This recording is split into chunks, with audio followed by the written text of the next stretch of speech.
Good afternoon, sir. Very good afternoon. Good afternoon. Just a minute. Give me 1 minute.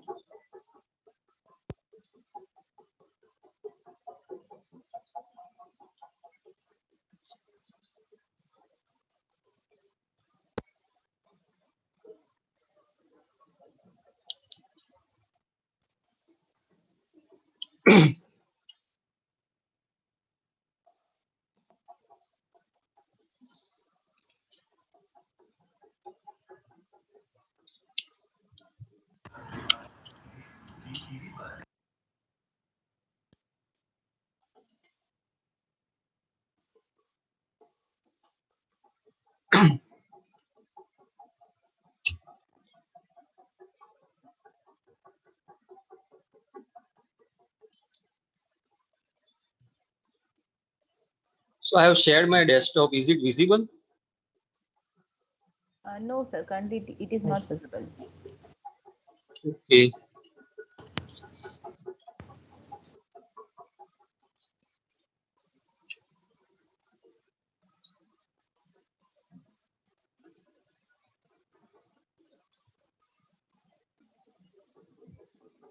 Is it visible now? No, sir, still it is not visible.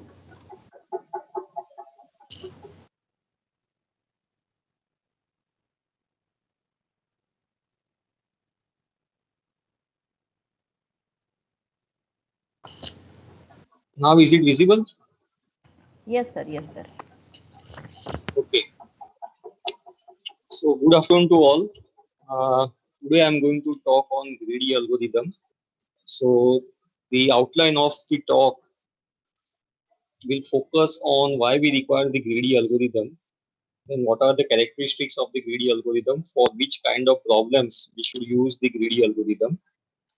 Then we will talk about the problems which can be solved using greedy algorithm. So problems like a make change problem, then we have CPU scheduling problem, then we have the problems related to the minimum spanning tree, and in that also we have two algorithms, Prim's algorithm and Kruskal's algorithm. Then we will discuss about the difference between the Prim's algorithm and Kruskal's algorithm, and we will also talk about the Dijkstra's algorithm. So these are the algorithms which we will study, and at the end we will do the conclusion. We will also talk about the difference between the greedy and the dynamic program. Okay, so first of all, how to be greedy? How to be greedy means suppose there are some problems, right? Let us say that you want to get the maximum profit, right? So this is, suppose you are participating in one game and then you want to get the maximum profit. So that is how you can be greedy. So if you want to be greedy, then what you are doing? At every step, you are selecting the best choice, right? And in some cases, you are considering or you are considering the future effect of the choice, right, that you are making right now. But in most of the cases, you don't consider the future effect of the choice that you are making right now, right? So that is how you can be greedy. And when we talk about the greedy methods, that is the first characteristics of the greedy methods, that greedy methods does the selection of the choice without considering its future impact, right? That part also we'll see. So what are the advantages if you consider, if you become a greedy, right? Or if you consider these greedy methods, then what are the advantages? So first is that you don't have to pay much effort at each step, because at each step your function has been defined, right? um, that you want to be greedy, right? Now that greedy, see, greedy can be converted into maximization and minimization problem that we will talk about, right? Maximization. There are two types of problems. When we talk about greedy methods, generally these greedy methods are able to solve two types of problems: maximization or minimization problem. So if suppose I give the example of the maximization problem, so you want to make the maximum profit, that is the example of maximization problem. And at the same time, you want to reduce the cost. So that is a minimization problem, right? So suppose you want to develop a product, so that product you want to sell it at maximum price, but the same product you want to build using the minimum cost. So these are the two extremes, maximization and minimization. These greedy methods usually finds the solutions very quickly. That is another advantage, right? Because if we talk about the other methods like dynamic programming, so in that case, it tries to explore all the possible solutions, and from that, it tries to get the best solution. Whereas in case of greedy, it is able to find out the solution very quickly. Moreover, the solution found is usually not bad, right? Later on, we are going to discuss about the two terms. One is called optimal solution, and second is called near optimal solution. So generally, the greedy methods gives the solutions which are near optimal, right? In some cases, it gives the optimal solution, but in most of the cases, it gives the near optimal solution. We will discuss what is the difference between optimal solution and near optimal solution, right? So the solution which you will find out may not be the best each and every time, right? Okay, now let us talk about the optimization problem.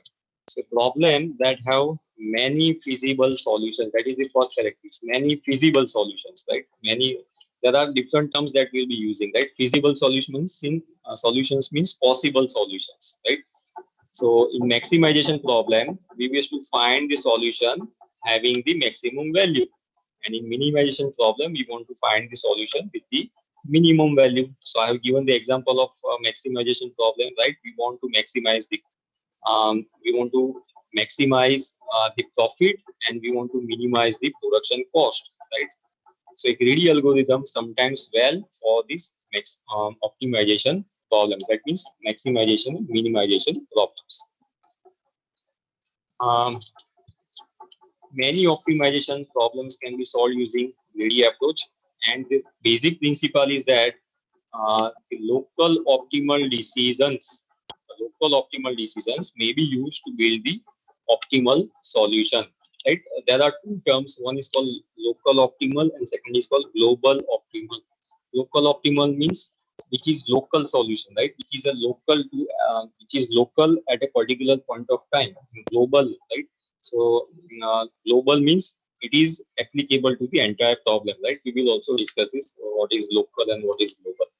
So greedy approach may not always lead to the optimal solution for all types of problems.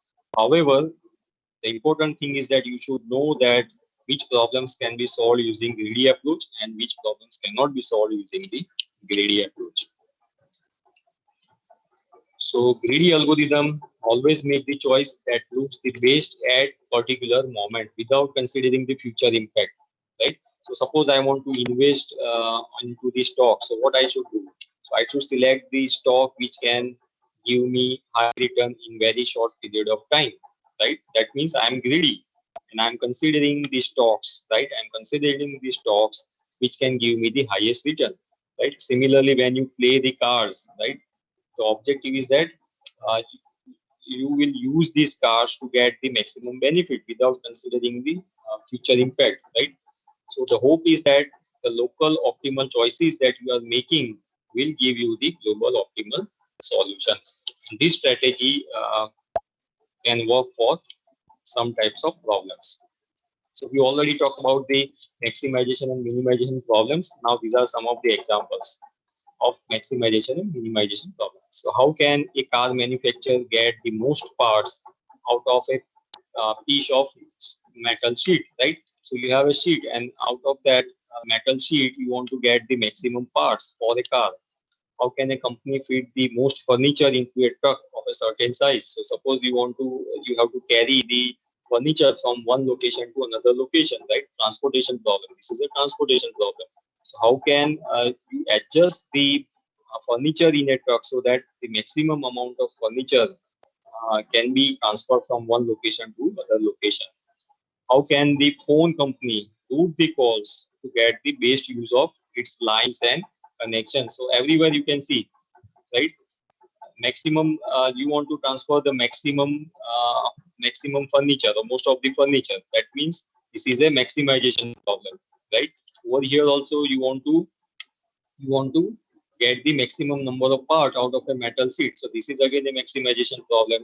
How can a university schedule its classes to make the best use of classrooms without conflict, right? Here objective function is the maximum utilization of the classes, right? Similarly, if you consider the production cost, it is a minimization problem. So these are some of the problems which fall under the category of maximization and minimization problems. Such problems can be solved, right? Maximization, ultimately maximization and minimization problems are subcategorical problems of the optimization problems, and such problems can be solved using greedy method, right? Not all optimization problems can be solved using greedy, and not greedy cannot work very well on all types of optimization problems, right? Okay. So next is the optimal solution and near optimal solution, right? So when we go for optimal, see, generally optimal solution means the, let us say, best solution, right? And near optimal solution means it is not the best solution, but yes, we can accept these solutions, right? So optimal solution, if you want to get the optimal solution, or let us say, let me to put it in other what called exact solution, right? Exact and best solution. So in that case, what you have to do, you have to do lot of work, you have to spend lot of time, right? And then you will be able to get the optimal solution. So here, my definition of optimal solution is the exact and based solution, right? So if you want to get the guaranteed optimal solutions, then you have to spend a lot of time, and you have to execute the algorithm for much amount of time. It will take much more time to provide the optimal solution. But instead of that, if you are happy with the near optimal solution, which is not the best solution, right? But you want to spend less time and you want to do less work, and you are satisfied with the approximate solution, which is not the best solution, but it is near optimal solution, right? It is near optimal solution. So in that case, in such cases, you should go for greedy algorithms, right? We will take the examples, and then at that time it will be more clear.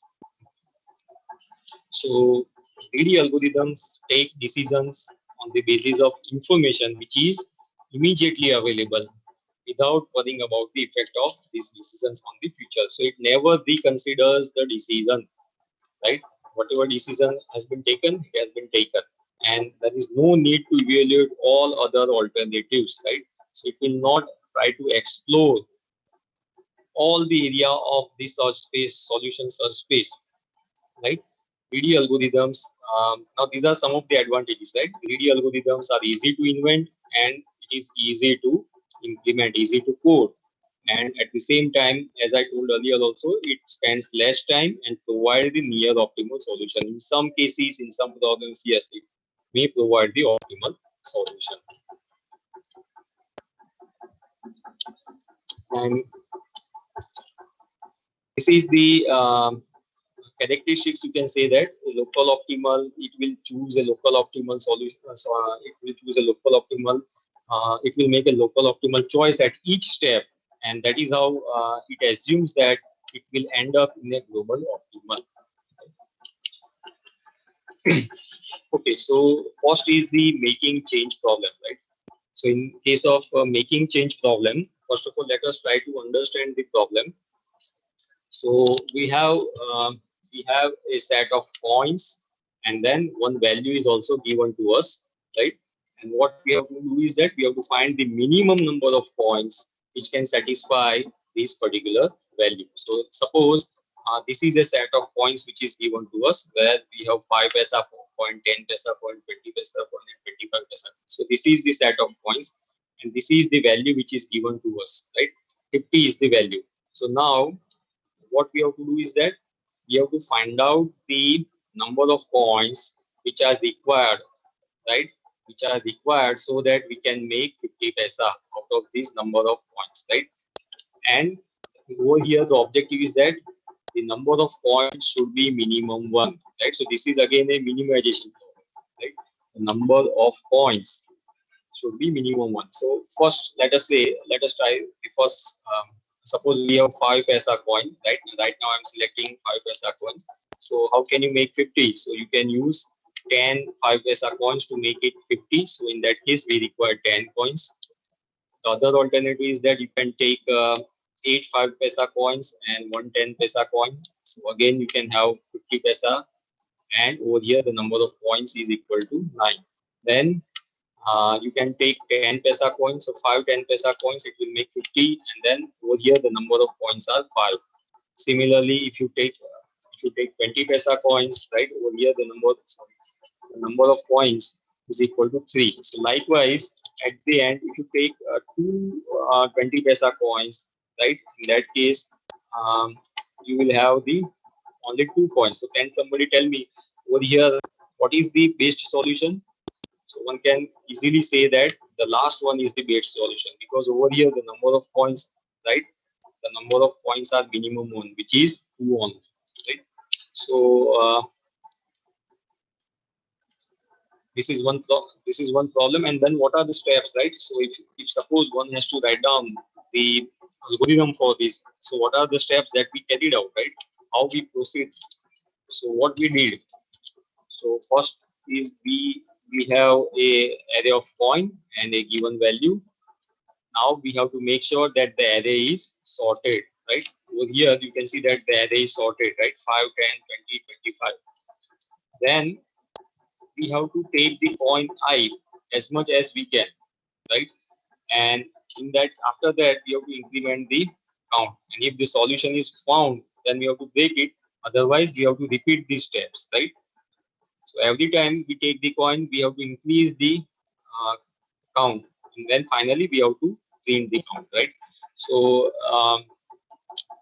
now, if we consider this, right? So earlier, sorry, earlier it was in ascending order, right? From 5 to 25. Otherwise, it should be in descending order, right? From 25 to 5, right? And that's why over here it is written point I. Point I means point 0 we are considering, right? So at point 0 position, right, we assume that, right, over here in the PPT, although I have mentioned it in ascending order, but actually when you go for implementation, it must be in descending order, right? So 25 must be at 0th location of this array, right? So that that part is that mistake is done over here, and over here you can see that 25 is at 0th location, right?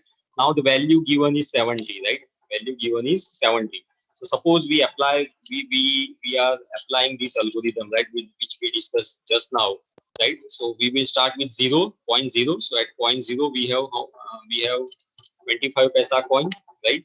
So we want to take this 25 paisa coin as much as possible, right? So what we will do, we will first of all take 1 coin, then 17 minus 25, right? So it is 7. You need to do 70 minus 25. So again, I mean the amount which is remaining, which is greater than 25. So in that case, again you can select one more coin of 25. So now it becomes 50. Now third time when you try to select 25, it will be 25 plus 25 plus 25. So it is 75, which is greater than 70. So you cannot select this 25 coin for 3 times, right? You should select it for 2 times only. And then you can try for 20. So 50 plus 20, you will get 70. And now you can see that we require total 3 coins, and this is the correct answer, right? This is the best solution, right? In this case, we are getting the best solution, right? And in this case, you can see that at every step, right? So at the first step, we choose the best, we choose the best choice available, so that is 25. And in second step also we choose 25, and in third step we choose 20, right? So the algorithm is ready because at every step it chooses the largest coin, right? And without worrying whether it will prove to be a good decision in long run or not. So that is the characteristics of the greedy algorithm. Okay, so for this value 70, it worked fine. Now what if suppose we have the value 40, right? So in 40, first of all, it will select 25. So after selection of 25, the remaining amount is 15 only, right? So in that case, you cannot select. You cannot. First of all, it will try to select 25. So you cannot select it because remaining amount is 15 only. Then it will try to select 20. That is also not possible. And then it will try to select 10. Yes, it is possible. And then After selection of 10, the remaining amount is 5. So again, it will select 5. So for 40 also, it will give 3 coins, right? But this is the solution which is given using greedy approach. But you can see that the best solution is if you take the 2 coins of 20 paisa, you can easily obtain the value 40. So this is not the best solution. The best solution is 2 coins, each having the value 20, right? So we cannot guarantee that the greedy algorithm always produces the best result, right? So that's how I earlier also I explained the concept of the optimal and near optimal solution, right? So for value 70, yes, greedy has given optimal solution, but for value 40, it has given, you can say, near optimal solution, right? I hope that difference between the optimal and near optimal or best and near optimal solution is clear to all of you. Okay. And when we discuss about these greedy algorithm, there are certain functions which are there. So the one is called feasible function, right? Feasible function, as the name itself suggests, feasible means it will check the feasibility. So when you try to add something, right? When you try to add, let us say, coin, right? A new coin. At that point of time, it will check whether the solution is feasible or not, right? So it checks whether or not it is possible to complete the set by adding further candidates so as to obtain the solution. So this is a feasible function which checks the feasibility of the solution. The next is the selection function, right? So as the name itself suggests, selection means it has to select something. So from where it has to select, from which set it has to select. So from the remaining candidate, it will try to select the best possible option, right? So from the remaining candidates which have neither chosen nor rejected, right, it will try to select the best possible option. So that is the role of the selection function. And the last is the objective function. Objective functions, right? So gives the value of a solution we found. So for example, in the make change problem, the number of points was our objective, right?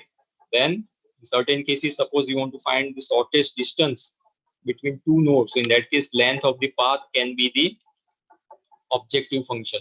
Suppose you want to schedule number of processes on, let us say, 3 processors. So in that case, the time required to complete the scheduling of these processes can be your objective function. So these are the objective functions, right? Objective function varies based on the problem, right? Generally, these selection functions, right? In case of greedy algorithm, these selection functions, it will try to choose minimum one, or it tries to choose maximum one, or in some cases, in case of knapsack problem, we will see that there is a third parameter, right, which is derived from the input, and based on that it will try to select. But again, in most of the cases, it will be either maximum or minimum one, right? So it will select the candidate which has the maximum value or minimum value, right? So I hope this part is also clear. An objective function varies based on the problem. It differs from one problem to another problem, right? Okay, so this is given for in context of making change problem. So feasible function. So in case of making change problem, it checks whether the value of points chosen is exactly to the amount which we need to pay. Right. Selection function, which is the highest value point remaining from the set of candidates. Objective function counts the number of points used in the solution. Right. And generally, the selection function is usually related to the objective function, right? Selection function is usually, I say selection function is usually related to the objective function, right? Because see, objective function where you want to count the number of points, but over here, what is your objective? Objective is you should have minimum number of points. So if that is the objective, then your selection function should choose the coin which has the maximum value, right? So you can see that these two functions are related, right? So selection function, you can decide the selection function based on the objective functions. If your objective, right, objective over here is to count the number of points, but that number of points should be minimum one. So your selection function should choose the coin which has the maximum value. Choose the coin which has the maximum value, right? So in that sense, it is written over here that the selection function and objective functions are related. Okay. Now let us consider one more problem where we have this scheduling problem, right? So in scheduling problem, what is the scheduling problem? I hope all of you know scheduling problem. So you have number of jobs and then you have number of CPUs, right? Number of CPUs. So these are the number of jobs and these are their running times. So 3, 5, 6, these are the running times in terms of minutes, right? And then we have three processors. Now we want to schedule these processes or schedule these jobs onto these processors. So these are the three processors, P1, P2, and P3. These are the three processors, and these are the jobs which are scheduled, right? So now over here, first of all, we are considering the criteria that the longest running job should be scheduled first. Longest running job. So now you can see these numbers are in ascending order only. So we can take the last one because it is having the highest or longest running time, right? So that is going to schedule first, right? 20. Then after we have 18, so which will get scheduled on processor number 2. And after we have 15, which will get scheduled on processor number 3. Likewise, so after some time, you can see that this job has completed the execution over here. So now, right, which one gets completed first? Sorry, this one gets completed first, right? Because it is the minimum one, 15 over here, right? You can see 15 over here, whereas this is 20, right? So this will get completed first. And after that, this 14 will get scheduled. So you can see 14 over here. And after that, this 18 will get completed. So next one is 11, right? So 11 will get scheduled, right? And after that, 10. So likewise, these jobs will get scheduled, right?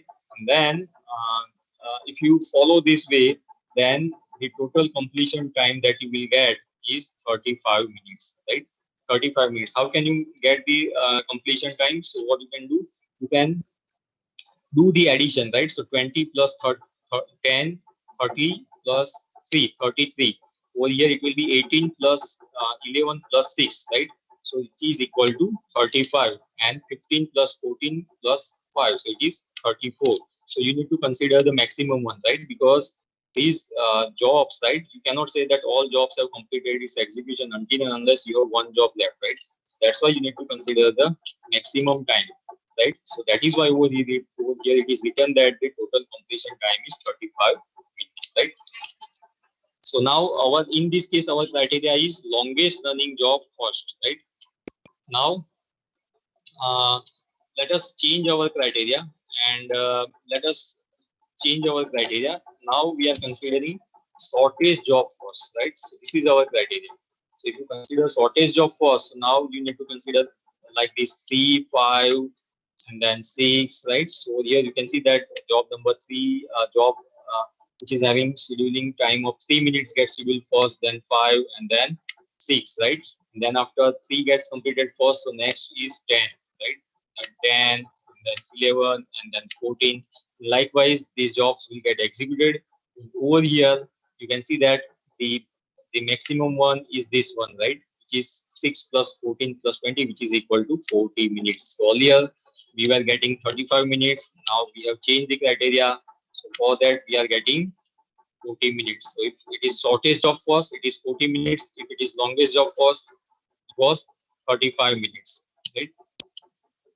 So now let us see what if suppose this is the solution that I'm proposing, right? 24, then 18, 11, and then 5. So we have total how many jobs? You know that we had total 9 jobs, right? And over here also you can see that these 9 jobs are scheduled on these 3 processors. But now I have changed the sequence. So on processor P1, I will schedule the jobs which can take 20 and 14 minutes. Whereas on processor P3, I am going to execute 4 jobs. You can see 4 jobs, right? And this is the optimal solution, right? Can somebody see if you want to find out what is the value, right? So you can do the summation of this 15 plus 10, 25 plus 6, 31 plus 3, 34, right? So that is the maximum time. Over here also it is 34, right? Over here it is 33. So this is the optimal solution, right? This is the optimal solution. So this solution is clearly optimal. You know why it is optimal? Because you are getting 34 minutes, right? You can have other optimal solutions as well, right? If you change, if you do this permutation, right, then you can find out one solutions which can give the value which is also equal to 34, right? So you can have many solutions which can be optimal, right? But for that, what you have to do, you have to try all possible assignments of job to the processors, and if you are going to do that, in that case it will take exponential amount of time. That was not our goal, right? That's why we applied the greedy method. So with greedy method, if we consider the largest job first, we were getting the value 35, right? We were getting the value 35, and over here in case of optimal solution we are getting 34, right? And now you can see that 34 is optimal one, but 35 is near optimal, right? So that is how you can consider the difference between the optimal and near optimal. I hope now that difference is more clear to all of you, right? Is there any doubt in between whatever we discuss?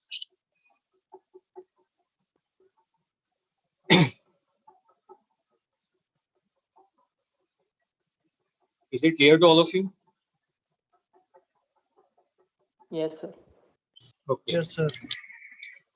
Okay, now the next concept is related to the spanning tree, right? Spanning tree. So I hope all of you know tree. What is a tree, right? So I hope you are familiar with the concept of the binary tree, right? So tree is nothing but a connected graph with no cycles, right? So that is important. Tree should not have any cycle, right? Now, what is a spanning tree? So we can construct this spanning tree. Generally, we use the term called spanning tree in context of the graph. So in that case, let us consider this graph. So this is a graph, you can see, because in graph this is a connected graph, right? And then in this case you can see there is a cycle also, right? So there is a cycle over here, right? Whereas in tree we don't find any cycle, right? This is one cycle, this is another cycle, right? Okay. So generally we generate this spanning tree, for a given graph, right? And that spanning tree should not contain any cycle, right? So uh, right, so what is the definition of spanning tree? Spanning tree of a graph G is a tree, it is a tree which contains all vertices of the graph G. So that means in spanning tree all vertices, right? I hope you know that in a graph, right, these nodes are called the vertices. So these are the vertices. So this is one number, this is number two, right, this is number three. So there are four vertices, right? And then these lines are nothing but the edges, right? So how many edges are there? One, two, three, four, and then five edges are there, right? So four nodes or four vertices are there and five edges are there. So the spanning tree of a graph is a tree which contains all vertices of a graph, and it is a tree. That means there should not be any cycle in a spanning tree. So are the following examples are the examples of spanning tree. So let us say for this particular graph only, right? So how many vertices are there? Four vertices. Are there four vertices? Yes, there are four vertices, right? In this case, you can see that there are four vertices, but there is a cycle. So if there is a cycle, it cannot be considered as a spanning tree, right? So generally, in case of spanning tree is a connected graph with n vertices and exactly n minus 1 edges in this spanning tree, right? N minus 1 edges in this spanning tree, right? Over here, it must be like this, right? It should be like this. We will we will see one more example so that it will be more clear.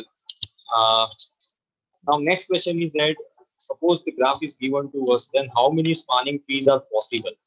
That is also a concern, right? Because for the given graph, we will see that for the given graph, there are multiple spanning tree possible. So now let us stick to the definition of a spanning tree. That spanning tree is a connected graph with n vertices and exactly n minus 1 edges in the spanning tree, right? So suppose this graph is given to us. So we need to construct the spanning tree for that, right? So what I can do, I can remove this particular edge, right? I'm highlighting. So if I remove this particular edge, then you can see that we have 6 nodes and all these nodes, right? Right. First of all, if suppose this graph is given to us, let us calculate how many edges are there. So this is edge number 1, this is edge number 2, this is 3, 4, 5, and 6. 6 edges are there, right? And how many nodes are there or vertices are there? There are 6 vertices. There are 6 vertices. Now, if I want to convert this graph into a spanning tree, right? How many nodes I require or how many vertices I require? I require n vertices. N means 6 vertices. How many edges I require? I require n minus 1. So that is 6 minus 1. I require 5 edges. So if I require 5 edges and if I can remove this particular edge, then I can get this spanning tree. So it can become a spanning tree, right? It is not only that, it is not the case that I can only remove this edge, right? I can also remove this particular edge. Suppose I am removing this edge, then also if you will remove this edge between 1 and 2, then also it is a spanning tree, right? Similarly, I can also remove this edge, right? I can also let us say that I am removing this particular edge, and then I'm considering like this, right?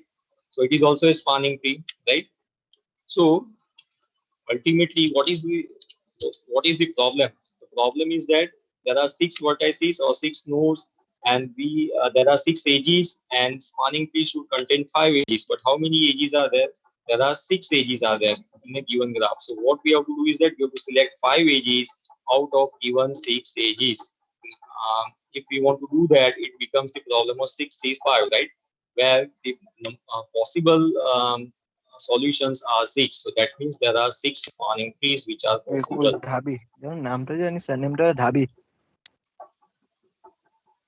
Expert lecture चला हुआ है विपुल Dhabi.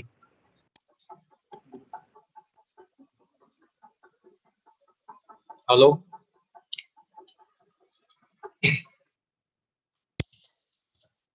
Okay. Same question, how many spanning trees are possible for the given graph, right? So again, in this case, you have 6 vertices or 6 nodes, right? And then how many edges are there? So in this case, in earlier case there were 6 edges, but now in this case we have 7 edges, right? We have 7 edges. So now the problem becomes that we have to select 5 edges out of the 7 edges, right? So if you consider that, in that case there will be total 42 spanning trees. But now over here you can see that with the addition of these edges, there are 2 cycles which can be formed. So this is first cycle, and then this is another cycle, right? Which which will be formed. So now you have to remove these 2 cycles. So 42 minus 2, you will get 40 spanning trees, right? So this is these are the number of spanning trees which are possible for this particular graph. So you have to remember this formula, right? That you need to select the b minus 1 number of edges out of the given edges e minus number of cycles in the graph. That is the formula for finding the number of spanning trees. Okay, now the next term is the minimum spanning tree, right? So the definition of the minimum spanning tree says that it should connect all vertices, all nodes with no cycles, and it should minimize the total edge cost, right?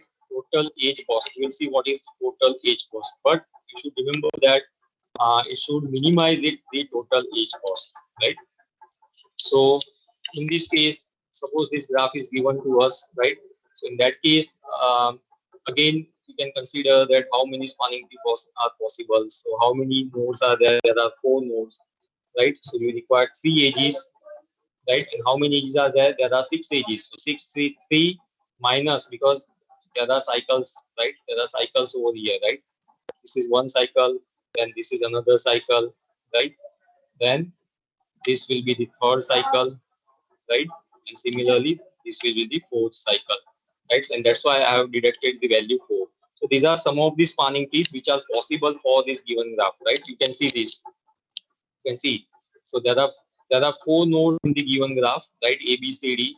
In spanning tree also we have 4 nodes, right? But the number of edges you can see there are 3 edges only. For this also for this tree also there are 3 edges only, right? For these also there are 3 edges. So now all these spanning trees are possible. But what is the minimum spanning tree? Now over here you can see that with each and every edge we have some weight or cost associated. So whenever you are creating these spanning trees, what you have to do is that you have to do the addition of all the values of these edges, and then you can find out the cost of this spanning tree. So for this spanning tree, it is 13. For another spanning tree, it is 12, right? For third spanning tree, it is 15. So likewise, if you do it, and then you have to find out the spanning tree which has the minimum value. So if you do that for this particular graph, you will get two spanning trees which have the minimum cost, and then that cost value is equal to 6. So it is possible that you can have multiple spanning trees, right?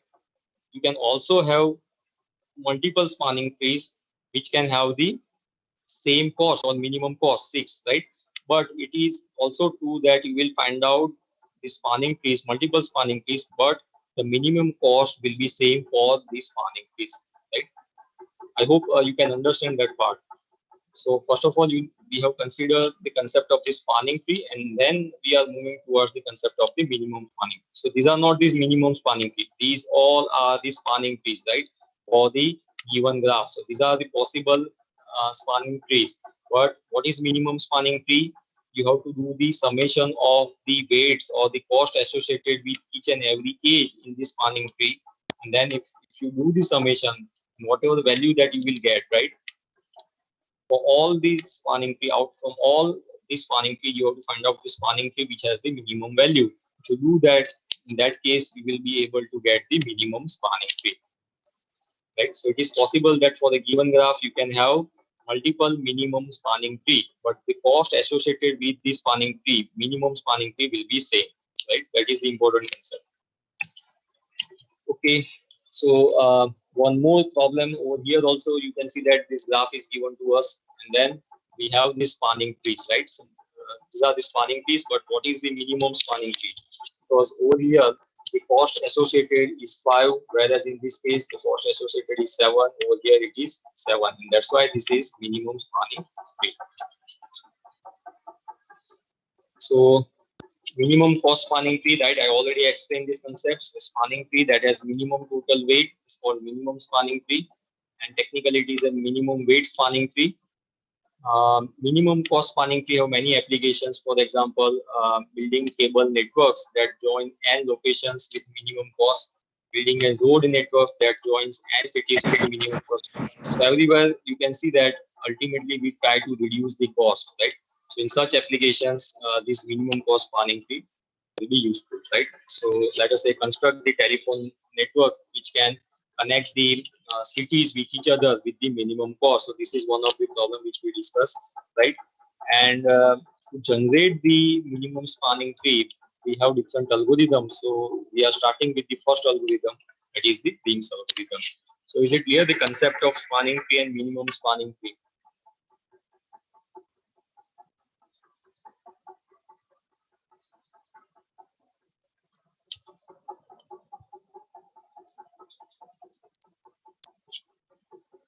Hello, is it clear? Yes, sir. Yes, sir. Okay. Now to generate the minimum spanning tree, as I told, we have algorithms. So first is the Prim's algorithm. So these are the steps, but we will try to understand these steps with the example. So we need to start with any vertex, right? So in the given graph, first of all, you have to select any vertex, and that will be your starting vertex. And then what you have to do is that you have to find out the edges, right, which are arising from that particular vertex, right?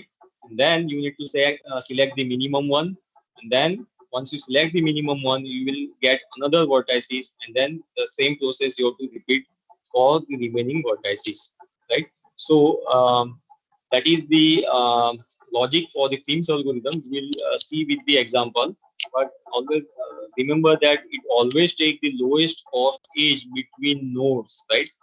Connected smallest one in this spanning tree, and nodes not in this spanning tree, right? I'll explain that part. So this is, let us say that this graph is given to us, right? So where this circle represents the vertex or the node. Now let us say that this is our starting node, right? So this is our starting node. So first what we have to do is that um, from the starting node, we have to find out which are the edges which are going, right? So these are called the out edges, right? So these are the three edges which are going outside from this or originating from this particular node. What is the value? So this rectangle, right? Inside rectangle there is some value. So this represents the cost or the weight associated with this edge. So the cost associated with these edges are 5, 9, and 3. So what we have to do? We have to select the minimum one out of this 5, 9, and 3, and we will select this 3, right? So now you can see that this edge has been selected. Once you select this edge, now you have this second node also available, right? The second node is also available. So now how many edges are there? So earlier there were these 5, 9. Now we have this 15 and then 24, right? So out of this we have to select minimum one. So we will select this 5, right? So in the next equation it will select this 5. Now we have 3 nodes available. So this is one.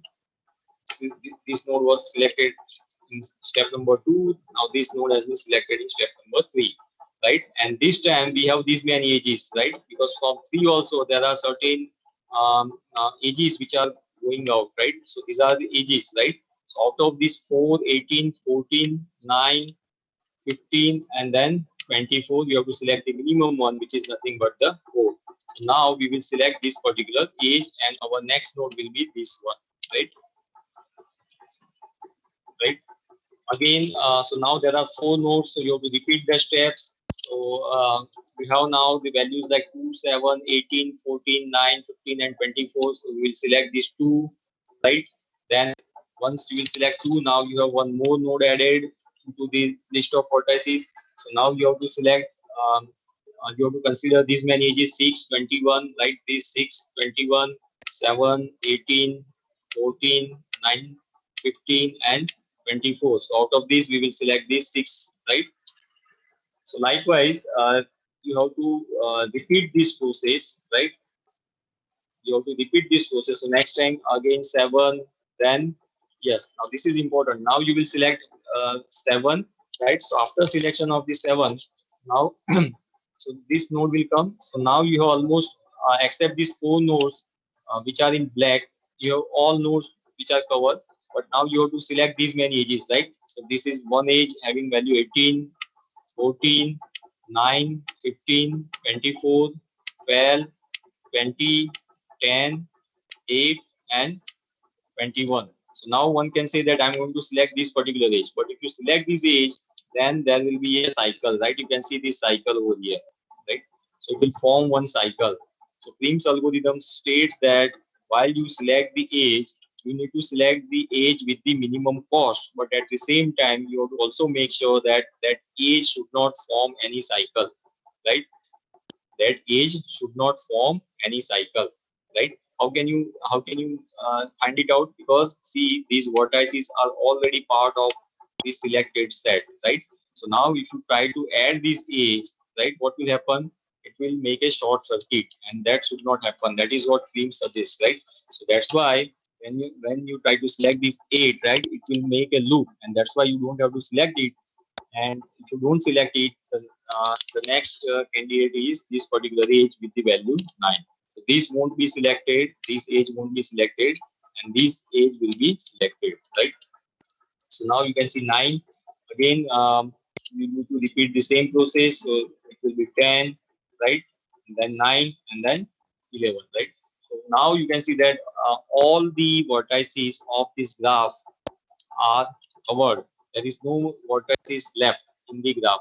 So that means at this point, the algorithm should stop its execution, and whatever is shown in this red color, right? So red line, right? So these edges are the final edges which will be part of your spanning tree, and your spanning tree, right?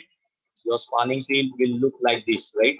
And if you do the summation of, right, you need to remove all other edges which are in black color, and you need to do the summation of all these edges. And if you do it, the cost of the minimum spanning tree will come to 66, right? So that is the Prim's algorithm. right? And the, the time complexity, right?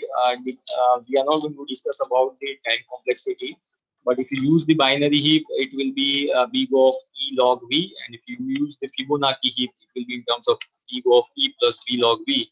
So where E and V are nothing but the edges and the vertices.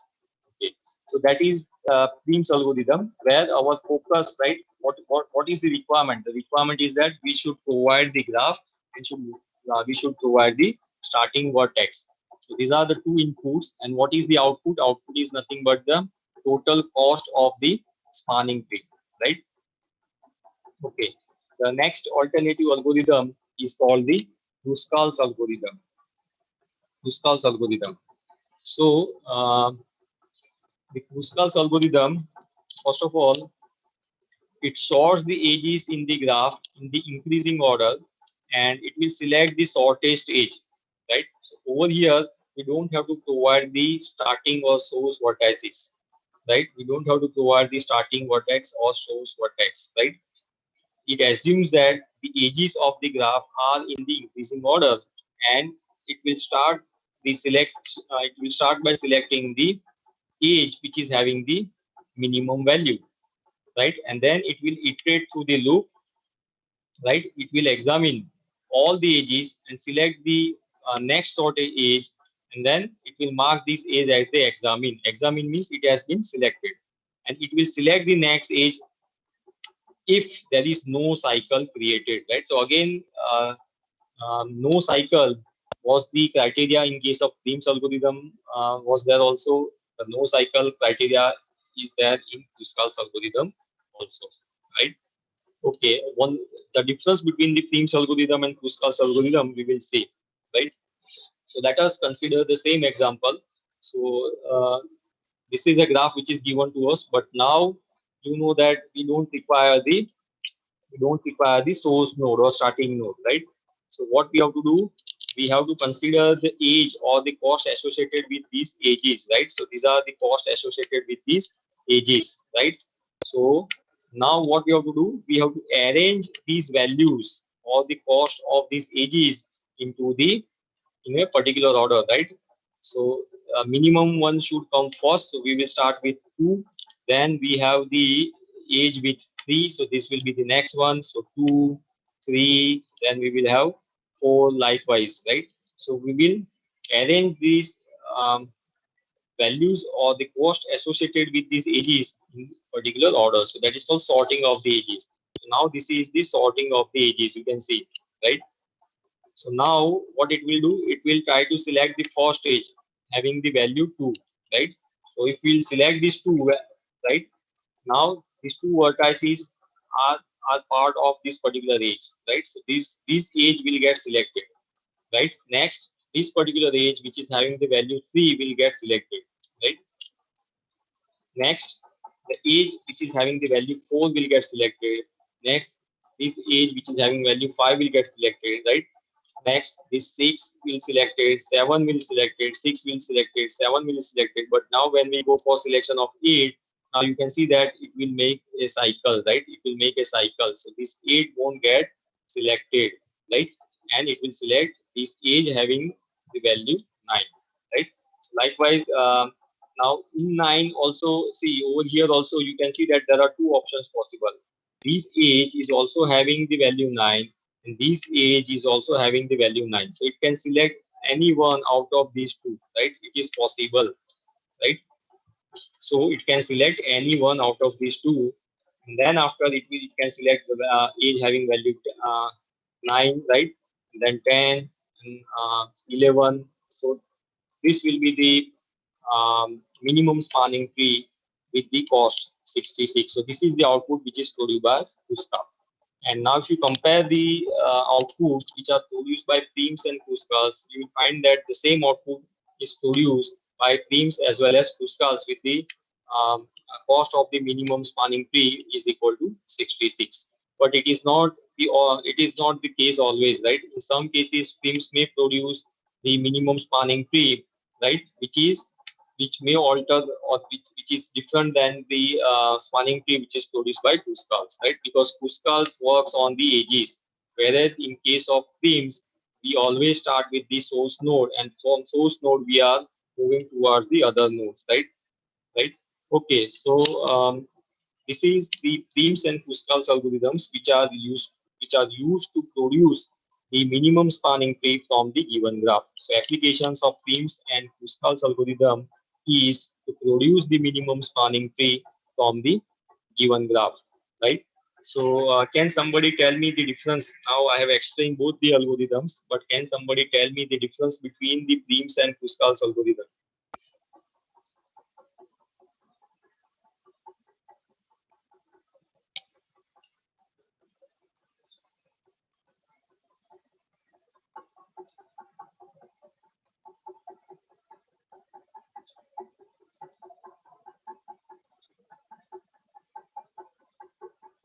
Students?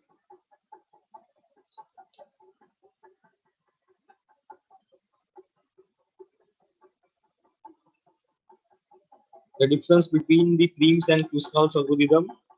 In which case you should use Prim's algorithm, in which case you should use Kruskal algorithm.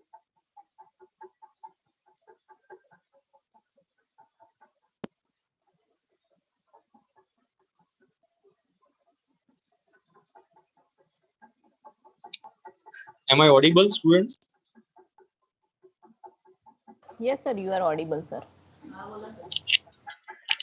Okay, so yes.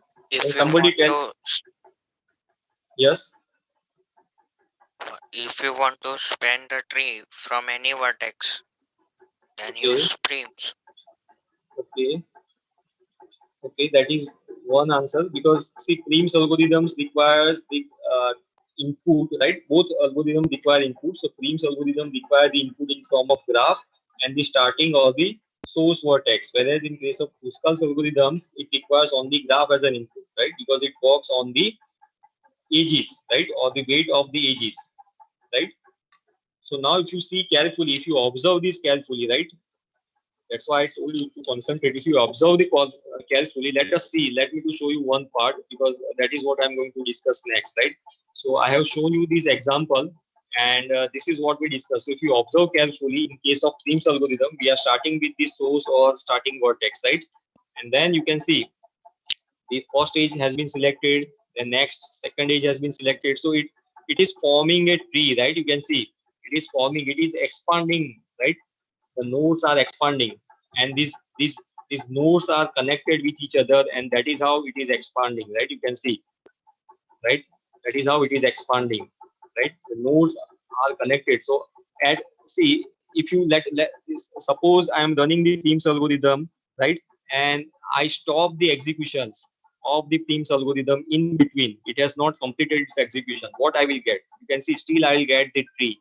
I'll get the I'll get the answer in form of the tree, because this is a tree which is not a minimum spanning tree for a given graph, but still this is a tree, right? You can see over here, right? Whereas if I go to the Kruskal's algorithm, right, and now you can see over here, right? If I stop the execution of the Kruskal's algorithm at this point of time, you can see that this is not a tree. These vertices are not connected with each other, right? You can see. So what I will get? I will get the forest when I'm getting the output in form of the edges or the components which are not connected with each other. We can consider these components as the forest, right? I hope you can understand that part, right?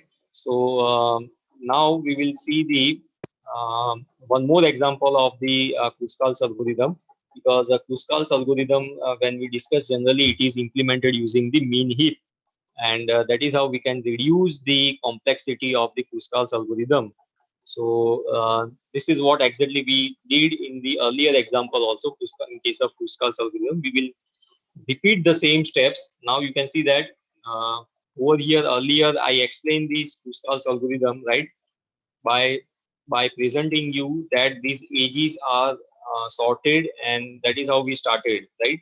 That first of all edge with value 2 will be selected, but now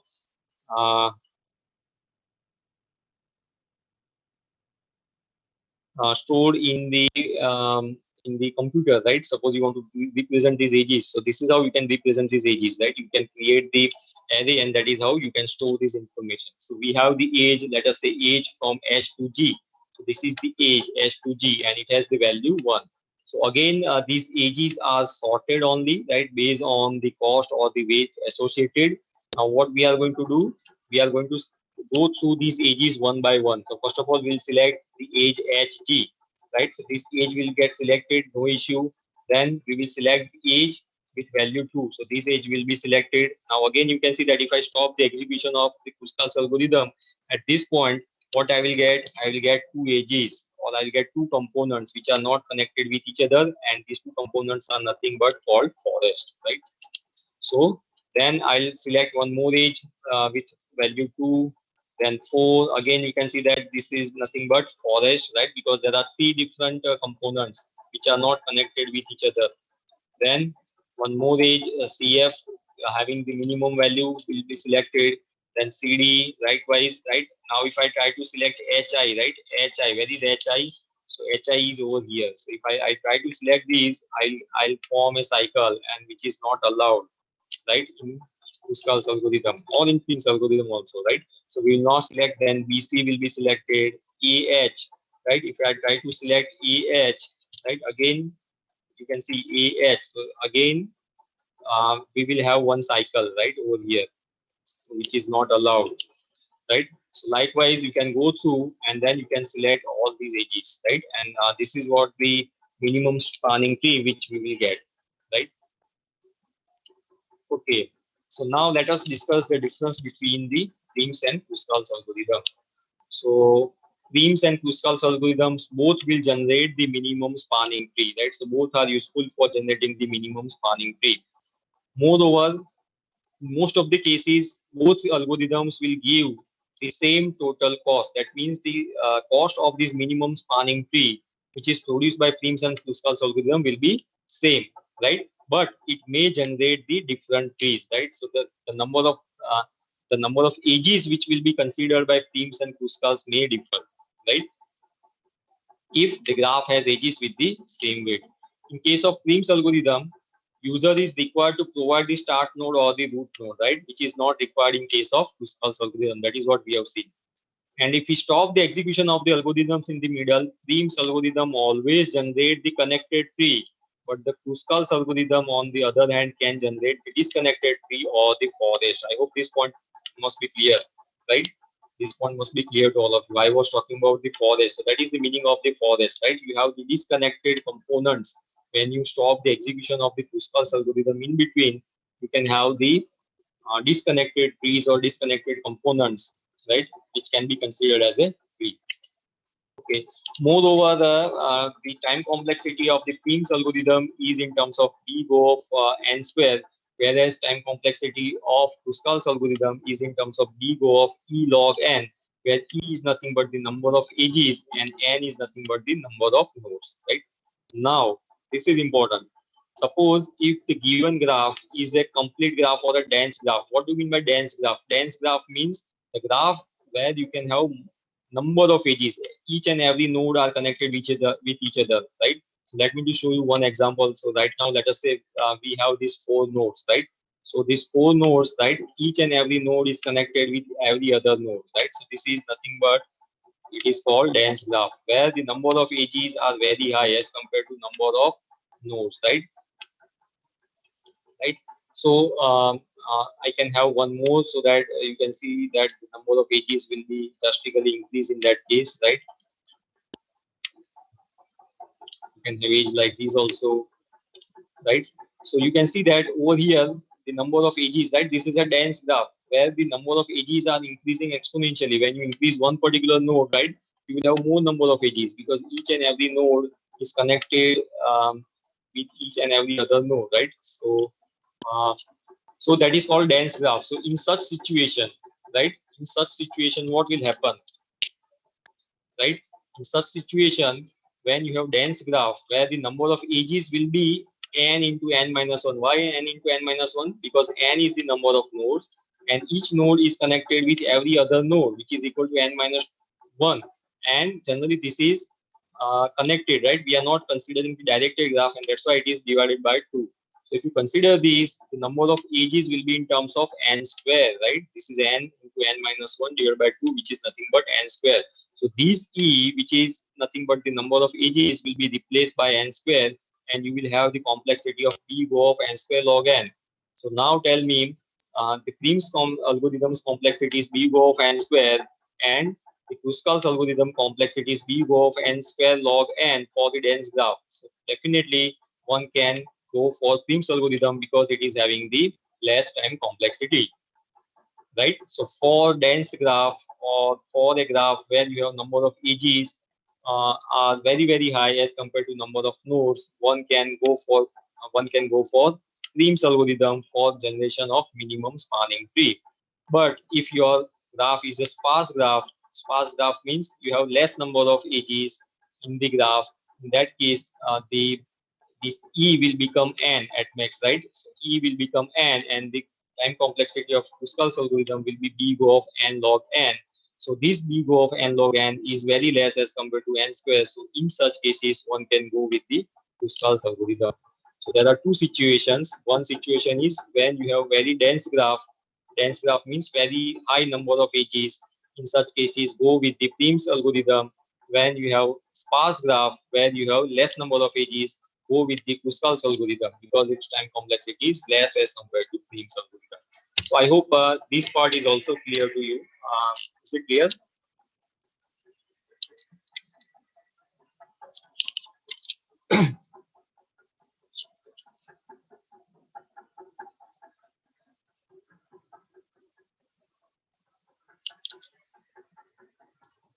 Hello? Hello? Yes, sir. Yes, sir, you are already there in the meeting. Yes. Is it clear to all of you? Yes, sir, it is Yes, visible. sir. So when you have, right, so what is the criteria for selection of the algorithm, right? There are two algorithms, Prim's algorithm and Kruskal's algorithm, right? So you have a graph is given to you, and then you need to generate the minimum spanning tree. So which one you will select? So what is the criteria? Criteria is nothing but the number of edges in the graph.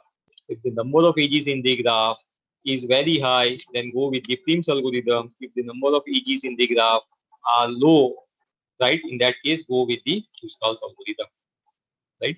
So if in a graph, if there are more number of edges compared to what I see is use Prim's, otherwise go with the Kruskal's, right? So that is what we discussed. And one more thing is that I told you that in case of Kruskal's algorithm, you have to arrange the edges in a sorted manner, right? And for that, one can use the min heap. And if you are using the min heap, you are getting the complexity in terms of E log n. That is what I discussed earlier. So that is why we are getting this complexity, right? So anyway, we are not going to discuss that part. So next is the knapsack problem, right? Knapsack problem. So let us try to understand this knapsack problem. What is a knapsack problem? So in knapsack problem, a knapsack or a kind of shoulder bag is given to you, and that bag can carry a weight of certain capacity, right? So this is nothing but the knapsack, right? This is nothing but the bag which can carry the weight of 15 kg, and then few items are given, and there will be the weight associated and the value associated with each and every item. So over here you can see that we have the weight of this item is 12 kg and its value is $4. We have weight of 2 kg and its value is $2. So likewise these items are given to us. So now what is the problem? The problem is that which items should be placed into the knapsack. So now we have to place these objects or items into the knapsacks such that the value or the profit by putting these items into the knapsack is maximum 1, right? So this is again maximum 1 means this is a maximization problem. Maximization problem is nothing but the optimization problem, and greedy methods can be used for solving such optimization problems. And that's why you can apply the greedy method to solve this knapsack problem, right? So what is the objective? Objective is that we should put these items into the knapsack or into the bag such that the value or the profit will be maximum one, right? So what is the profit? You can see this $2 associated with this item, $10 associated with this item, right? So this is nothing but you can consider the profit or the value associated with the item. So which items you should put into this bag so that the profit will be maximized, right? Right? And knapsack problem, right?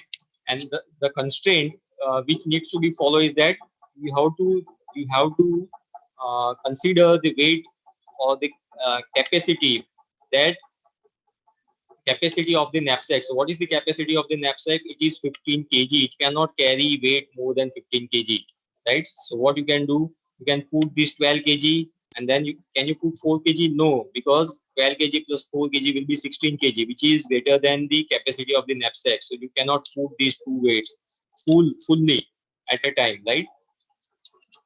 So these are the two criteria that you should consider, that we want to maximize the profit, and second is we should uh, there is a restriction on the weight limit, right, or the capacity of the knapsack.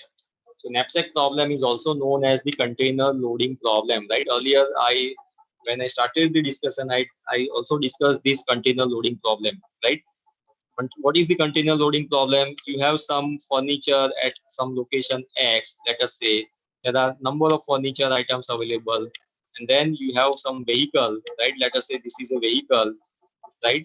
And this vehicle has to this vehicle has to carry this furniture, and these this furniture need to be uh, place at some other location Y. So how will you place these furniture items into this vehicle, and this vehicle has to travel from location X to location Y. Now these are the furniture items, right? Let us say these are the furniture items, and these items are having certain weight and they have certain cost, just like over here, right? You can see this weight and then certain cost associated with this item. So which items you will select so that you will have maximum profit? That is called the container loading problem, right? So this knapsack problem is similar to the container loading problem, where you want to gain maximum profit, right? And you also want to make sure that the knapsack capacity, right, the number of items which you will put will not overrule the capacity of the knapsack. Okay. Now this knapsack problem has two variants. The one is the fractional knapsack problem, and second is the 0-1 knapsack problem. What do you mean by fractional knapsack problem? Fractional knapsack problem means you can have the fraction of the weight which you can put into the knapsack, right? That is possible. So over here, uh, over here, you can see that I can I can put 12 kg because it is having the value $4, and I cannot put entire 4 kg, right? But what I can do, it is possible to divide this 4 kg into some portion. Let us say portion of 1 kg, and I can select this 3 kg, and I can put this 3 kg of this particular item into the knapsack, so that the I can also uh, um, satisfy the capacity of the knapsack, which is 15 kg. So this is fractional. Fraction means you can divide the weight or the item into the fraction, and you can put the fractions of that item into the knapsack. That is called fraction knapsack. And 0-1 knapsack means either you can put or you cannot put any item. That is called 0-1, right? It is a binary problem, right? It is binary. So you can put this item or you cannot put, right? It is not possible to have the fraction of this item. That is called 0-1 knapsack problem. So there are two variants of the knapsack problem: 0-1 knapsack problem and fractional knapsack problem. So in fractional knapsack problems, items are divisible. We can put the fraction of any item into the knapsack if taking the complete item is not possible. So I hope this is also clear to all of you, variants of the knapsack problem. Okay, now let us try to understand this with the example. So a thief, let us say a thief enters a house for robbing the house, and he can carry a maximum weight of 60 kg into his bag, right? And there are 5 items in the house with the following weights and values. So what items should thief take with him so that it can have so that he can get maximum value, right? So these are the 5 items available in the house. Now you know the capacity of. So this is a problem, right? No one will tell you that this is similar to the knapsack problems. You have to map this problem, right? So it is like a knapsack problem because you can see that this weight, right? It, the thief has a bag and that bag can carry a weight of 60 kg. So it is nothing but the knapsack. So the capacity of the knapsack is given to us, which is nothing but the 60 kg. And at the same time, the items are also given to us from 1 to 5, which is having the weight associated with them and the value or the cost associated with them, right? So over here, what is given, right? So this is what is given. N is equal to 5, N is equal to number of items, which is equal to 5. W is equal to 60, which is nothing but the capacity of the knapsack. And then W1, W2, W3, W4, W5 are nothing but the weights of these 5 items. And B1, B2, B3, B4, B5 are nothing but the values or the profits associated with each and every item. So this information has been given to us, right? Now we have to select the item, right? So now the next question is that how thief will select the items, how the thief will select the objects. So now at each stage there are 3 selection functions possible, right? So what are the possibilities? So first possibility is that one can start the selecting items which has the maximum value to get the maximum profit, right? So this is the first selection criteria, right? Because we want to get the maximum profit, so we always start with the item which is having the maximum value. So in this case, we should start with the item number 25. Item number 5, because for item number 5, you can see that the value is 90, right? But its weight is also 25. So we should start with item number 5. Then we can consider item number 4. Then we can consider item number 3, 2, and 1 likewise, right? So that if this is the criteria, right, that we should start with the object or the item having the maximum value, right? In that case, it will be 5, 4, 3, 2, 1, right? The second possibility, one can start selecting object which has minimum weight, right? Which has minimum weight, right? So that maximum number of items can be included in a bag. Over here, the heuristic is that if you include more things or more items in the bag, you can carry more profit, right? So in that case, right, the in that case, the idea is that if I consider, let us say, if I'm considering this particular value, right, item number 5, because it is having the value of 90, right, but at the same time it is having the value of weight of 25. So out of 60 kg, 25 will be gone. So in that case, how much will be remaining? 35 will remain, right?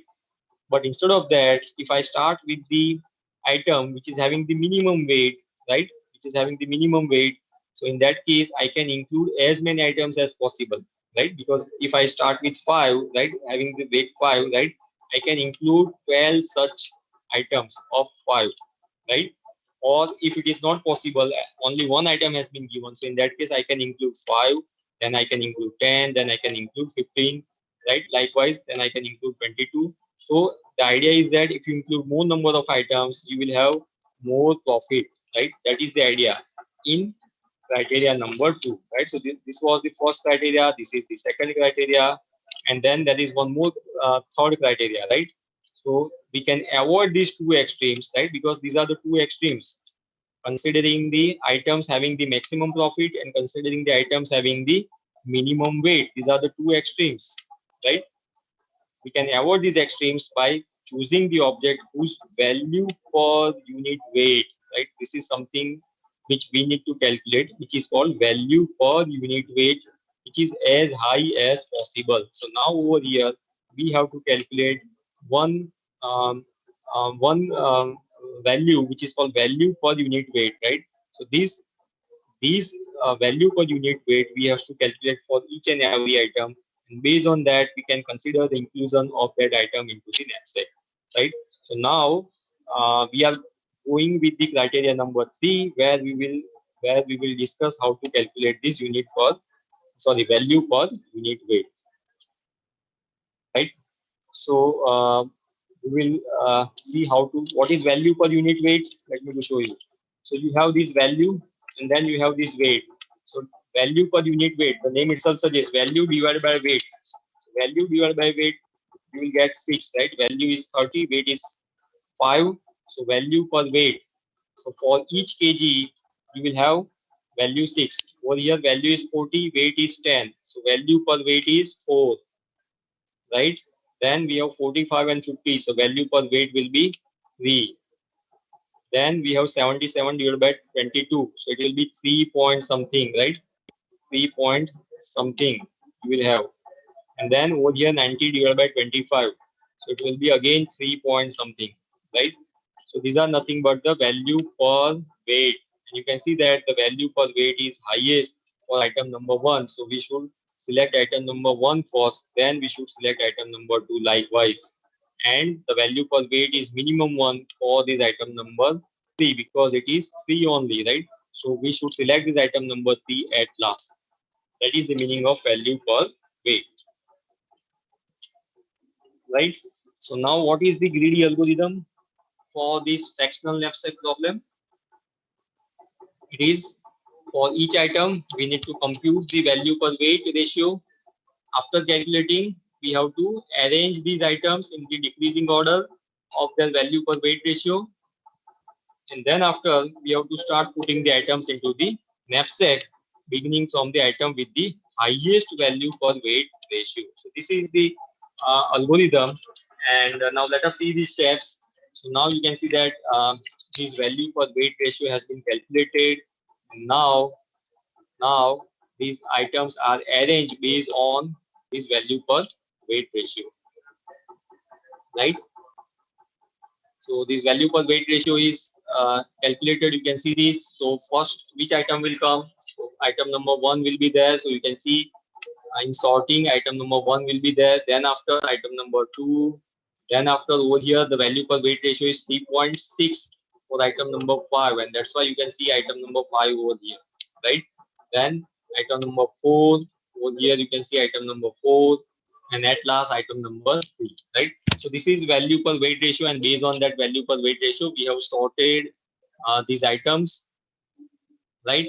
And now we have to start our algorithm. So initially, you can see that the knapsack weight is 60. We have not kept any items in the knapsack, so that's why the items in the knapsack is 5. And cost is also 0. So which item we will put first? So it is item number 1. And item number 1 has the weight of 5. So now the weight of the knapsack weight will be reduced from 60 to 55. And the cost which we will get is nothing but the 30, right? You can see that part over here, right? Item number 1, for item number 1, weight is 5 and its cost or value is 30. So we have placed the item number 1 first. Then which item we have to place? Item number 2. So item number 2 weight is 10 and its value is 40, right? So likewise, we will place these item number 2. So now we will place item number 2. So now in knapsack we have 2 items, item 1 and item 2. And then we will reduce the weight. So it was a 25, right? What was the weight for item number 2? The weight was 10, right?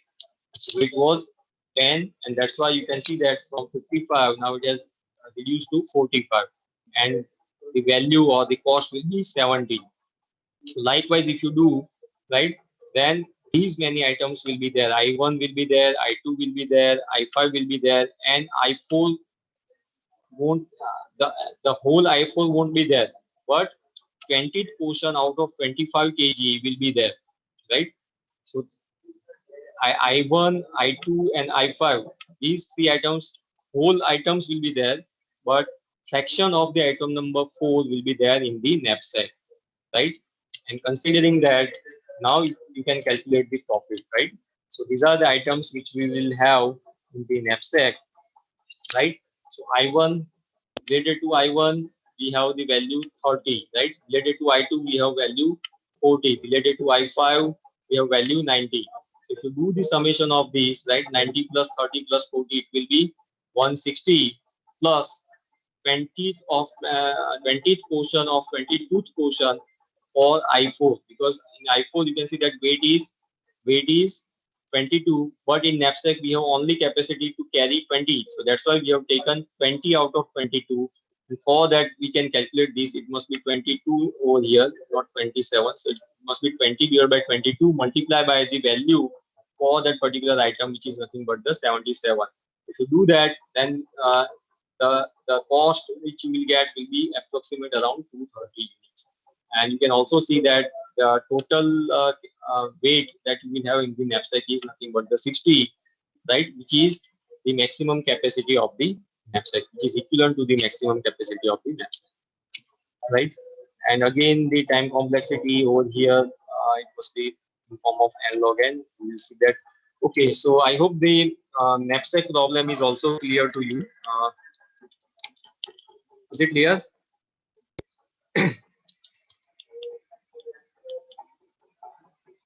Students? Sir.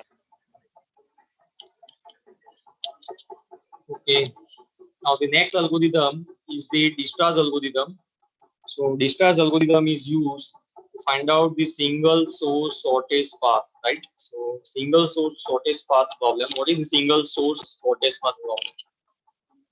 So over here, the problem is finding the shortest path from a source vertex B to all other vertices in the graph, right? So a graph is given to us, and the input is also a source vertex. So from the source vertex, we want to find out the shortest path to all other vertices of the graph, right? And as we have to find out the shortest path, this is again a minimization problem. Minimization problem is a kind of optimization problem, and greedy algorithms can be used to solve the optimization problem. So that's why we can also apply the greedy algorithm to solve this single source shortest path problem, right? So in Dijkstra's algorithm, we have to always take a shortest stage connecting the known node to an unknown node. So what is given? The graph is given to us and a source vertex is given to us, right? These are the two input, and what is the output? Output will be in form of the length of the shortest path. Make sure that it will not give the exact path, that to which route you should go to that path, right? That information will not be provided by Dijkstra's algorithm. Dijkstra's algorithm will give you the length or the cost of the shortest path. That is the important thing you should remember, right? It will not provide the exact path. However, you can do some modifications in the Dijkstra's algorithm to get that information. Okay. Now, where this Dijkstra's algorithm can be useful, right? So, as I told, it is a shortest path problem, single source shortest path problem, right? So, it can be used in the GPS navigation system. It can be used in the routing protocol systems. It can be used in the circuit design, because in circuit design also you apply some change in the input, let us say change in form of input volt. So when it will get that effect in the output, right? It entirely depends on the shortest path. So you can find it out. Okay. So these are some of the applications of the Dijkstra's algorithm. Okay. Now Dijkstra's algorithm work for connected graph. Connected graph means you can see that directed graph as well as undirected graph, right? Most important thing is that Dijkstra's algorithm will not work for a graph having the negative weight edge, negative cost, right? In a graph, I told you cost, there are two vertices, and then these two vertices are connected with each other. There must be some, so this is a edge, right? A edge associated with these two nodes, right? So now we have seen the positive value like 3 to 10, right? But if it is minus 3, right? If the cost associated with this edge is negative, in such situation, Dijkstra's algorithm cannot work. In that case, one can use the Bellman-Ford algorithm, right? So always remember that Dijkstra's algorithm will not work in case of the graph having the negative weight edges. The actual Dijkstra's algorithm does not produce the shortest path, right? So it will not produce the path. It will not tell you that through which route you should go, but it will provide the cost only, right? And the algorithm finds the shortest path with lower running time, right? And that is why we have seen the applications of the greedy method, right? Greedy methods. So this is the Dijkstra's algorithm. It is a pseudocode. we will try to understand the Dijkstra's algorithm with the example, and then we will come to the pseudocode, right? So let us start with the example. So in the example, right? Suppose this is the graph which is given to us. So where we have the vertices like A, B, C, D, E. These are the vertices, right? Now, what we have to do? We have to perform the initialization steps. So the source vertex is given to us. So what we want to find out from A, what is the minimum cost to travel to B? From A, what is the minimum cost to travel to C? From A, what is the minimum cost to travel to D? From A, what is the minimum cost to travel to E? That is called single source shortest path problem, right? Single source shortest path problem. So source node or origin node is given to us, right? So now the first step is that you have to perform initialization. So now you can see that we have some queue, and then we have this number of columns which is equivalent to the number of nodes in our graph. So we have A, B, C, D, E, and A is our source node. So if someone wants to travel from A to A, the cost associated with it is 0. And we assume that we don't know the cost associated to travel from A to B, and that's why we have placed infinity over here. So at all places you can see that we have placed infinity. Instead of infinity, you can also place any high value. Let us say the value is let us say 10,000. So 10,000 is a very high value, right? So this is a pseudocode, and in pseudocode it is given as infinity, but in actual practice you can put any number, any high number, right?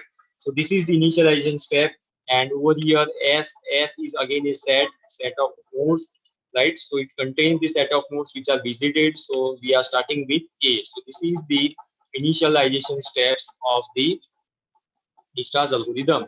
Then the next step is that you have to perform the extract minimum of Q, right? So now what we will do, we will try to traverse from A, and now from A you can see that I can go to B, and from A I can go to C also. So earlier we have the infinite value for B and C, but now I know, right? I know that from A I can go to B with value 10. So now that infinity, right, will be replaced by value 10. Similarly, for this value 3, this infinity will be replaced by the value 3, right? And then from A, now I cannot directly go to D or E. So for D and E, the value will remain infinity, right?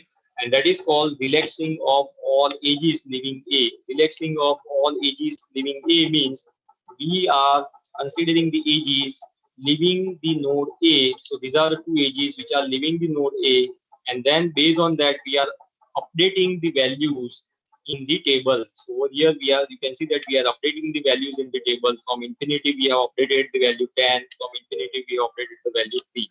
That is called the relaxation of edges, right? Relaxation of edges, right? So now we need to select the minimum one. So the next minimum one is 3, right? So out of this 10, 3, infinity, 3 is the minimum one. And now we can consider the next node, which is nothing but the C, right? So this is again a greedy approach. You can see there are two possibilities available, 10 and 3, but we are selecting the edge with the minimum one. So this is again a greedy approach, right? That's why Dijkstra's algorithm falls under the category of greedy approach, because we are selecting the edge which has the minimum cost, right? So the next node which will be selected is nothing but the C, right? So we are selecting C. Now from C also you can see that there are certain outward edges. So from C you can go to E, from C you can go to D, from C you can also go to B. There are 3 possibilities, right? So now what you can do, from C you can go to E, but what is the cost associated with E? Earlier it was infinity, right? But now from A you can go to C, and from C you can go to E. So what is the total cost? Total cost is this 3 plus this 2. So it will be 5, and this infinity will be updated with the value 5. It should be updated, right? So now we have considered node C, but now we will relax the edges coming out from C. That is called relaxation. So now we are relaxing the edges coming out from C. Now you can see that this E earlier it was infinity, now it has been updated with the value 5. Similarly for D also, from A you can go to C, and from C you can go to D. So total cost is 8 plus 3, it is 11. So that value will also get updated, right? And then earlier from A, if you traverse to B, it was taking 10. Now if you go to B via C, so A to C is 3 and C to B is 4. So it is 7. So that value will also get updated. So this C value will get updated, right? When you relax the all the edges leaving the C. So now out of these, which is the minimum one? So it is 5, right? So we should select the next node, which is nothing but the E node, right? Because it is having the minimum one, right? So we will select E as part of our S set, and then from E now you can go to D, right? And from E, yes, you can go to D only, right?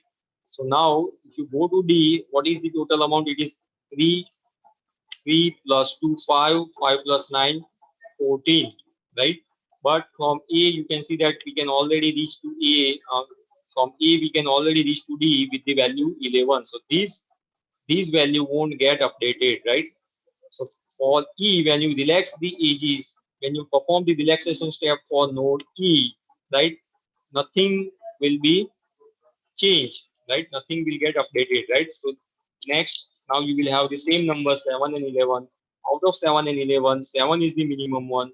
So 7 is associated with B, so we should select the B, and now we can perform the relaxation. So we should include B as part of this set S, and then after we can perform the relaxation of the edges, going to our relaxation of edges for the node B, right? So first of all, let us include B. And now if you perform the relaxation of edges from B, you can go to D. So it is total cost is 10 plus 2, which is nothing but 12. And in the for D, we already have 11. So for D, nothing will be updated, right? And from B, you can also go to C, right? But total cost will be 10 plus 1, which is nothing but 11. However, you can reach to C from A with the cost 3. So nothing will be updated for C as well, right? Right? Yes. Right. So from B now, so likewise, you can also include this, right? So for this, this will be the output that Dijkstra's algorithm will give, right? So you can see that for node A, the length will be 0. For node B, the length will be 7 for node C. So this is nothing but the, if you want to traverse from A to B, right, the cost or the length associated is 7. If you traverse from A to C, the length associated is nothing but 3. If you traverse from A to D, the length associated is nothing but 9. And if you traverse from A to E, the length associated is 5. So likewise, it will give you the length, but it will not give you the exact path. Over here, you can see that you can reach to the D, right? How can you reach to the D? It is not directed, so it must be from A to B and from B to D, right? However, that information has not been produced by the Dijkstra's algorithm. Okay, so sorry. So now we can see the same steps in these pseudocode form. So over here you can see that first of all we have initialized the distance to the source vertex. Distance to the source vertex means A to A is 0. And for all remaining nodes, you can see that we have initialized it to the infinity. Then our initial set S, right? In initial set S does not contain any vertex, whereas our Q contains all the vertices, right? I explained that part. So this is nothing but the Q. You can see over here, right? This is nothing but the Q, right? So Q is nothing but a kind of matrix you can consider, right? And then actually it is a set, but to better understand this, we are preparing it in form of matrices, right? And then this is S, right? So initially S is empty, but now whenever somebody will give us the source node or the starting node, that node will be the first element of this S, right? So that is what is That is what is initialized over here. So S is empty and then Q is equal to V, right? So while Q is not equal to empty, so we need to make sure that all the nodes are towers. Then what we'll do, U is equal to minimum distance of Q to dist. So in that case, we select the element of Q with the minimum distance, and then, right? So from A, there are two possibilities, to B and to C, right? From B and C. So from that B and C, we will select the minimum one, and that node will get added as part of the S. And right, and from that U, there are certain neighboring nodes, right? So all these B's are nothing but the neighboring nodes, which are part of a set of neighbors of U. So if this condition, right, is satisfied, then we need to update the weight. What is that condition? If distance of V is greater than distance of U plus W of U to V. That means, suppose I have, let us say, this node, then I have another node, and then I have third node, right? So let us say it is like this. So cost associated with this is 3, let us say, but cost associated with this is 1, and this is also 1, right? So from this node, I can directly traverse to this node, but the cost is 3. But however, in next cycle, I can find that I can traverse to this node, and then after I can traverse to this node. If this is the case, in that case, the total cost will be 1 plus 1, which is 2, which is less than 3. So in that situation, we have to update the cost associated to traverse that particular node, right? So that is the situation over here, and that is called. Just now we discussed about the relaxation of the edges, and that relaxation of edges is nothing but this condition, right? We need to relax the edges, outward edges from one particular node, and then based on that, if we can update the cost associated with the traversal of a node, we should do that part,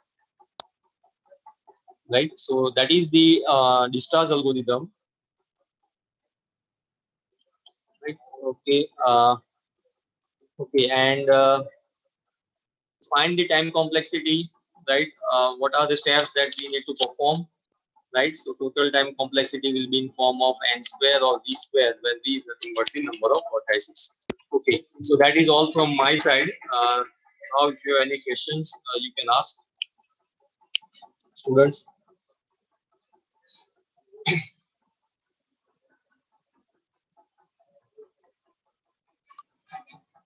hello sir. હા હા sir, તમે પેલો જે first example બતાડ્યો હતો ને, મિનિમાઇઝિંગ coins વાળો, હા હા તો એમાં તમે એક્ઝામ્પલ આપ્યું હતું કે 40 ની અંદર ઓપ્ટિમાઇઝેશન ખોટું આવે છે, લાઈક આન્સર ખોટો થઈ જાય છે, ક્લોઝ ટુ આવે છે. હા હા તો સર એમાં એક એક્સ્ટ્રા ફોર લૂપ ઉપર લગાડી દઈએ અને મિનિમમ ની વેલ્યુ પહેલા જ ચેન્જ કરી નાખીએ, એટલે કોડિંગ વાઇઝ જઈએ તો ભલે ટાઈમ વધારે થશે પણ આન્સર પરફેક્ટ આવશે ને, like. which one you are talking about, this one? હા હા હા, આમાં હા, see, over here, what is the problem is that we want to minimize the number of points, right? Minimize number of points. How can we minimize the number of points? Until and unless we start with the point which is having the highest value, right?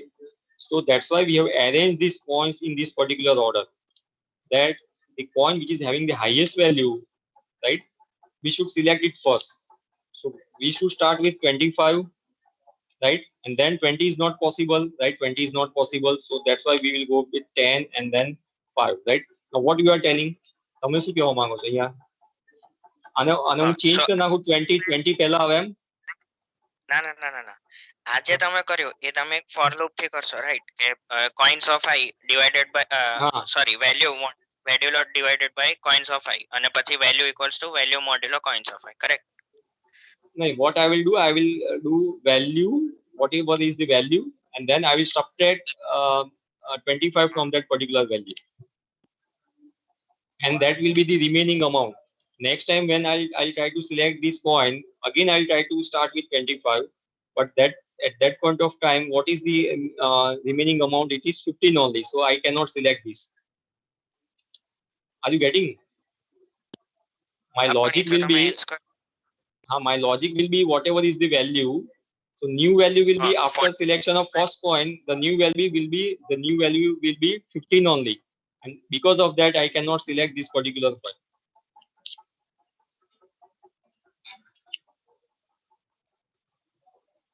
So like we are not on the same page as far as algorithm is concerned. Like મારું એવું હતું કે પહેલા આપણે એક minimum value assign કરી દઈશું sorry count જે નંબર ઓફ કોઇન્સ કાઉન્ટ કરશે કરેક્ટ એને 0 પર ઇનિશિયલાઇઝ કરીશું અને પછી પછી આપણે for int i equals to અત્યારે ગણી લઈએ 0 થી લઈને 1 2 3 4 તો 4 સુધી જઈશું i plus plus for loop ની અંદર આવશે value equals to value divided by coins of i બંને ઇન્ટીજર છે તો આન્સર હંમેશા ઇન્ટીજર માં જ આવશે. Why should you do that part? You should see what is the value associated with this point, that is 25, so you should subtract that 25 from this value, no? પણ sir subtraction સમજો હવે તમે 75 પર પહોંચી ગયા તો તમે 3 વખત સબટ્રેક્ટ કરશો એની જ વસ્તુ રાઈટ જ્યારે કે મારા કેસની અંદર શું થશે કે હું coins equals to value by coins of i એટલે કોઈન એટલે આપણું જે સમ વાળું મિનિમમ નંબર ઓફ કોઇન્સ છે equals to value by coins of i કરીશ તો 75 ડિવાઇડેડ બાય 25 સ્ટ્રેટ અવે આઈ વિલ ગેટ 3 જ્યારે કે એની જ વસ્તુ કરવા માટે તમારે 3 વખત લૂપ ફરીને આવવું પડશે. Yes, correct. But see, if you do that, 40 divided by 25, so what will you do? I mean, you will take the integer portion, you will take the integer portion, right? So 40 divided by 25 is 1. So answer I get 1. Yes, correct. નવી value છે it would be value modulo coins of i. So 40 modulo 25 would give me the remainder which is 15. Right. So multiple subtractions ને મેં division માં અને multiple એ જે remainder રહે છે એને મેં modulo માં convert કરું. But in that case also, no, you will 15 modulo 20 will be right. 15 modulo. In that case, you will also got the same answer. 25, 10, and 5. But આ જે કોડ છે ને આ જે આટલી જે લાઇન્સ ઓફ કોડ છે એની ઉપર હું એક એક્સ્ટ્રા કોડ મૂકી દઈશ which is another way of me doing it, that is ખાલી if value એટલે હું ફરીથી એ જ ફોર લૂપ લઈશ બટ ઉપર એનાથી ઉપર અને એક બીજી વેલ્યુ સ્ટોર કરી રાખીશ. સો સમજી લો int mean number of coins 1 let us say equals to અને if એ ફોર લૂપ ની અંદર if value modulo coins of i equal to 0 એટલે જો value is a direct multiple એટલે જે coin છે is a direct multiple of value then value 1 વાળું જે હતું ને int underscore maximum number of coins 1 equals to જે પણ એ division. So you mean to say that first of all you will try to check. I mean, see, it is also possible. 40 is also possible for this 20 as well as 10, right? So in case of 20 you will get value 2. In case of 10 you will get 4.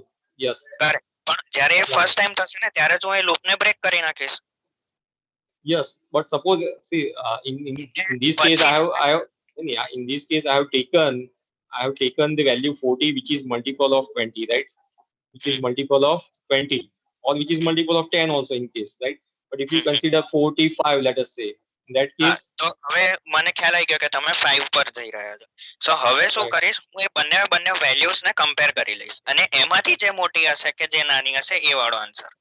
So like 45 ની અંદર 25 plus 10 plus 5 વાળો જે તમે logic કહો છો ને લગભગ સરી ટ્રુ થશે. Yes, see over here the problem is not related to value 40 or related to value 70. What I am trying to show to you over here is that in some cases the greedy algorithm will not give you the optimal solution, right? If you follow this procedure, in some cases it is not going to give you the optimal solution. That is the or it is not going to give you the best solution rather, right? That is the concept. It is not that we can always do the modifications based on our input, right? What you are doing right now is that you are doing the changes in your code based on the input which is given, right? You are looking at the input, but consider that this input is something different, right? Let us say it is in form of 3 5 7 3 5 7 10 and 15. Then probably your logic won't work in that case, right? So if you are saying in that case, my logic will be actually time wasting rather than improving the quality of answer. Correct. Right? So if you are you should not look at the input and based on that input you should not change your code, right? So the concept is that my goal is that to show you that the greedy is not generating the best solution in each and every case, right? Otherwise, you can always do the corrections in your code based on the input, and which can give you the probably the best solution also in certain cases, right? It is true. Yes. Any other question?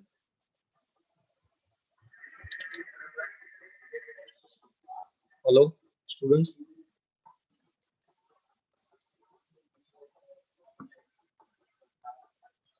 Hello. Yes. Any other question?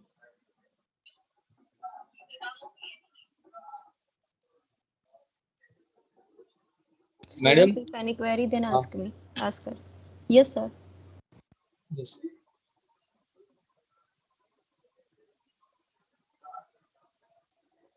Yes, sir. Can we end the session? Yes. Okay, sir. Okay, thank you, sir, for your valuable talk. Thank you, sir. Thank you. Thank you. Okay. Thank you.